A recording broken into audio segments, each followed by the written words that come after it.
की तरफ से यहाँ ब्लॉक के माध्यम से बहुत आदमी बीज भी उठाए होंगे, नहीं भी उठाए होंगे। तो ऐसी स्थिति में जैसे मान लीजिए बहुत किसान वंचित हो जाते हैं बीज उठाव से। मान लीजिए कि आप कोई भी प्रमाणित बीज या समस्तीपुर पूसा से लेके आते हैं या किसी भी प्राइवेट बीज दुकान से लेके आते हैं, तो एक ऐसा अच्छा वैरायटी का चयन कीजिए कि हमें मान लीजिए वैरायटी में श्री राम ही अच्छा लगा, चाहे पंतनगर अच्छा लगा, चाहे पूसा का बीज अच्छा लगा, आपने वहां से एक बैग एकत्रित कर लिया। कोशिश ये करना है कि जो भी हमने बीज लिया है, 40 किलो का पैकेट लिया है, हमको मान लीजिए अगला साल हमको 5 हेक्टेयर में गेहूं का खेती करना है या कुछ भी करना है, हमको उस पैमाने पर हमको बीज का उत्पादन करना है। 100 प्रमाणित बीज को सबसे पहले तो हम लेके आएंगे। बीज जब हम लेके आएंगे तो सबसे पहले बीज का अंकुरन क्षमता जांच करना है। बहुत किसान होते हैं जांच करते हैं, बहुत किसान नहीं जांच करते हैं, जिस कारण किसान अच्छे भी रहते हैं और उसमें फेल्योर भी हो जाते हैं। तो जो भी पैकेट हम लेके आएंगे बीज का मार्केट से, सबसे पहले उसका पैकेट जो खुलेगा उसमें हमको ऊपर से, बीच में और नीचे 3 भाग से हमको बीज को एकत्रित कर लेना है। तीनों भाग से हमको बीज को एकत्रित करना है।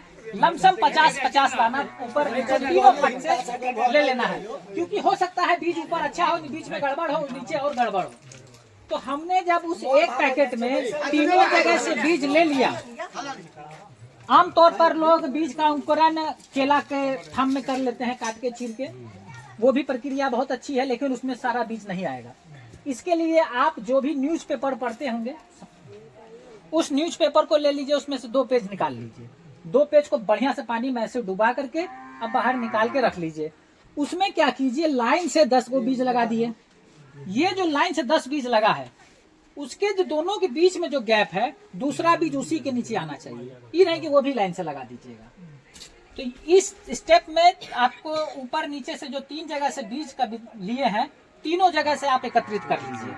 और तीनों जगह का बीज को एकत्रित करने के बाद उसमें 1 दिन के बाद उसमें हल्का नमी देते रहिए कि उसमें अंकुरन क्षमता बने रहे। 10 दिन के बाद आप देखिएगा कि किसका बीज ऊपर वाले का सबसे अच्छा रहा, नीचे वाले का अच्छा रहा या उसका नीचे वाले का। इन दोनों में कौन सा बीज सबसे अच्छा जर्मिनेशन किया। कुछ बीज उसमें चुकटी भी रहता है। मान लीजिए आपने 100 दाना निकाला, टोटल उसमें 10 गो चुकटी दाना निकल गया, होता है। तो मान लीजिए वो तो हमारा प्रतिशत घटाएगा, उपज तो हमारा वहां भी घटेगा क्योंकि हमारा बीज अच्छा नहीं आया। अब हमें क्या करना है, जब हमने अंकुरन क्षमता जांच कर लिया, उसके बाद हमें खेत पे जाना है। खेत पे जाने के लिए एक स्टेप और कर लीजिए। मात्र 20-15 रुपए का कार्बेंडाजिम का पैकेट आता है 2 ग्राम का, उसको बढ़िया से गेहूं के बीज में मिला दीजिए। इससे ये होगा कि आपको 50% रोग प्रतिरोधक क्षमता की। वैसे मिला के देते हैं, लेकिन कभी कभी नहीं मिल पाता है, दिक्कत हो जाता है। आप उसको लेके आइए, उसको बढ़िया से मिला करके खेत में लेके आइए। अब क्या करना है, जब खेत में जाइए, इस बीज को हमें केवल बीज के लिए तैयार करना है। ये माइंड में रखिए कि हमें अगला साल 1 पैकेट बीज नहीं करेंगे, इसी बीज से हम उत्पन्न करेंगे, इसी बीज को हम अगला साल खेत में तैयार करेंगे। वो आपका सबसे नजदीकी खेती हो सकता है या कहीं दूर का जो बढ़िया लगे कि हाँ इसमें उपज बहुत अच्छा होता है, तो वैसा खेत का चयन करके उस बीज को उसमें स्वयं कीजिए। अब मान लीजिए हर किसान 2 बीघा, 10 बीघा, 5 बीघा सबके पास खेती है। 100 बीघा में तो हम मार्केट से बीज नहीं लगा सकते हैं, हमारी उतनी क्षमता नहीं रहती है। आज हमने इस साल लगा भी दिया तो हमारा उत्पादन क्या, मान लीजिए हमने जो भी उपज उत्पादन प्राप्त किया हमारे लिए बेकार है, क्योंकि हमने 20,000 से 30,000 तक हमने बीज खरीदी। आज की डेट में अगर आपने 3,000, 4,000, 5,000 का बीज खरीदा, तो वो 3-4-5,000 का बीज आपको नेक्स्ट ईयर नहीं खरीदना। इसमें क्या करना होगा, ये जो बीज आपने खेत में तैयार किया है, इसमें जाके महीना भर के बाद आप देखिए, जब उसमें बाली आने लगे, अंकुरन होने लगे, तो सबसे पहले हमें इस पे फोकस करना है कि एक भी पौधा, अवांछित पौधा, दूसरा पौधा नहीं आना चाहिए।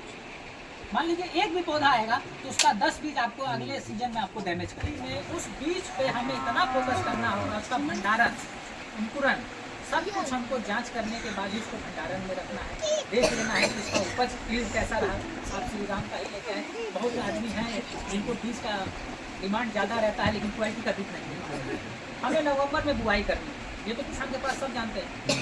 आप किसी सरकार के भरोसे, कहीं के भरोसे न करें। आप या तो पूसा चले जाइए, ढोली कृषि फार्म हाउस, प्रमाणित बीज वहाँ से लेके आ जाइए। वहाँ आपको लमसम 20-25 प्रकार का वैरायटी जो अपने एरिया क्षेत्र के लिए पॉपुलर है।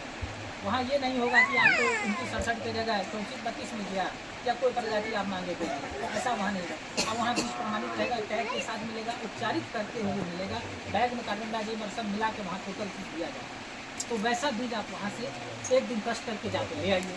वहाँ का फ़ोन नंबर आपको मिल जाएगा। वहाँ के जो वैज्ञानिक हैं वो हर समय तत्पर रहते हैं कि मान लीजिए हमारा बीज यहाँ से दूसरे क्षेत्र में भी दूर दूर तक है, वो वहाँ तैयार है देने के लिए, लेकिन हमारे पास समय नहीं है, हमको जानकारी नहीं है, हम जा नहीं पाते हैं। समय के अभाव में हम समय पे खेती करना है तो पता लगा कि हम वहाँ पहुँच जाए, मार्केट से ही बीज उठा लिया, मार्केट से कभी कभी बीज उठाए तो पता लगा बीज खरीद कर लिया। कोई नहीं वो डायरेक्ट सब लेगा, आधार कार्ड लेगा। हाँ बीज आधार कार्ड 2 प्रोसेस पे चलता है। एक होता है कि फ्री ऑफ कॉस्ट भी वहाँ मिलता है, लेकिन उसका हमको जानकारी नहीं मिल पाता है कि वो कब देता है, लेकिन वो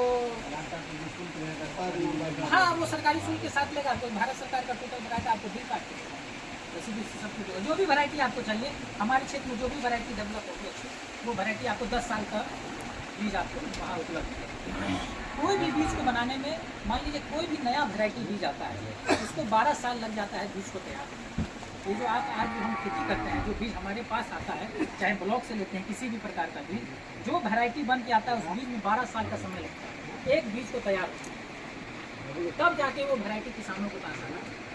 तो 10 साल के एवब रखा गया है, 10 साल के एवब के बीज का वहाँ रखते हैं कि इस बीज का आप ले सकते हैं।